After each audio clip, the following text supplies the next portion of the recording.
What is up, everybody? Welcome back to another episode of Like or Dislike, where I take a look at and review indie, AAA, VR games. I give you a quick synopsis of the game, tell you about the mechanics, the controls, the graphics, all that good stuff. And I do a pros and cons at the end if you're thinking about picking up the game to help you decide if the game is really for you. So real quick, just to get the shameless plug stuff out of the way, if you enjoyed the video, definitely hit that like button. If you haven't subscribe so you can catch out all my other reviews and everything else I do on the channel. And it really helps out with just getting the channel more discoverable, and I appreciate everybody that does. Little shameless plug stuff out of the way, let's take a look at what we got today. So we are looking at an interesting title here. We're looking at Mecha Knights Nightmare. Now, I did a review on this game before, and if you want to check out the review, you can look at the pinned comment here. But today we're looking at the DLC that just released for the game. Now, this DLC is called Operation Ascalon. Now, this DLC takes place after the events of the main story. So if you have not completed the main story, you won't be able to play the DLC. And if you haven't completed the story, you got a challenge. That's all I'm gonna say. You got a challenge at the end of the story, but it's well worth it when you take down that challenge. So like I said, the events of this take place after the main story, and you and your team are tasked with doing a very impossible mission, as this team is always known to do. So what makes this very different and interesting is you have 7 new missions to play, with new raids, new equipment, new weapons, and new enemy types as well. Now, this ain't easy. It will be challenging, but it will be fun. This DLC brings in a lot of new features. Like I said, when it comes to the enemies, you have new enemy types that have new abilities. You have new enemy structures that bring in additional forces that can attack you as well. And new bosses that do not play around at all. Some of them are walking tanks in some cases. But then you've got new weapons that make a major impact. The developer really did very good. I give it a chef's kiss on the energy-based weapons. They definitely pack a punch, but they do drain your batteries. So keep that in mind if you run energy-based weapons. But regardless, you've got new fire-type weapons, new machine guns, new rocket launchers, new rail guns, everything you can imagine, along with new passive and active equipment that you can add in. And some of these active equipments are very nice, and I love calling them in. Along with the new missions, you have new raid areas, which are very challenging. They have their own particular little chef kiss of bosses you have to deal with as well. So it is very challenging.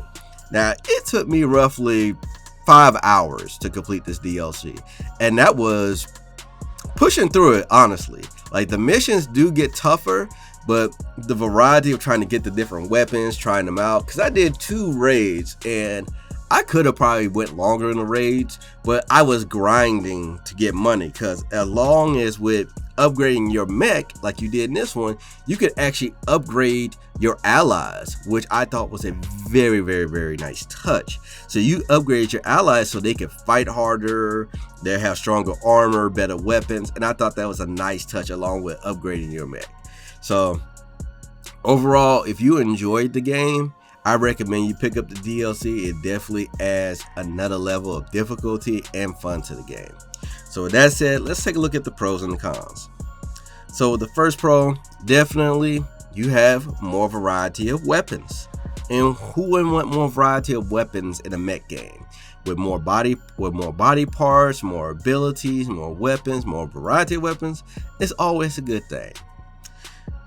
The next pro we're going to look at, new missions. With these new missions, you definitely have a good variety, from fighting in the city to fighting in the port, fighting in the airport, fighting underground, which I hate it but love at the same time. It gives a lot of new to do, along with the new raids. And the last pro I have to say is the new enemy types. They do not play around, especially because these new enemy types, they complement the other forces. They use their powers and abilities together. So if you're not paying attention, they can swarm you and take you out very quickly. So you have to prioritize who you need to take out first. So with the pros done, let's take a look at the cons. The first con, which I can understand some people feel, you have to complete the story. Now, I will make the argument this takes place after the story, so it only makes sense for you to have to complete the story. But if you've already played the game, you probably already beat the story, or you're close to beating the story, so it won't be that too hard. The next con we have to look at, it is kind of short. Like I said, it took me 5 hours to play, just playing through the missions itself, but I still got a lot to grind to get weapons and gear. So if you was looking for a very lengthy DLC, I can understand that. But the caveat on it, the DLC is not extremely expensive, so in my opinion, you get what you want. You get a lot more weapons, a lot more gear for it, and some more content. And the last con, I honestly couldn't think of another con. So you guys let me know in the comments below, what do you think would be another con for this DLC?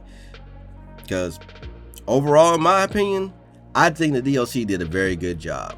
It brought new weapons, new enemy types, new areas, new structures to deal with. And the gameplay, it feels so smooth. Everything feels fluid.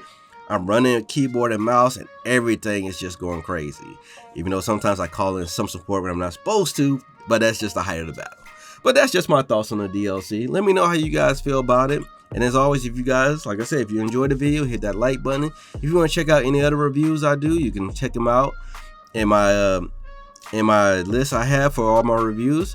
But that's going to do it for me. Catch me on my social medias, and I will catch you guys in another video. Later.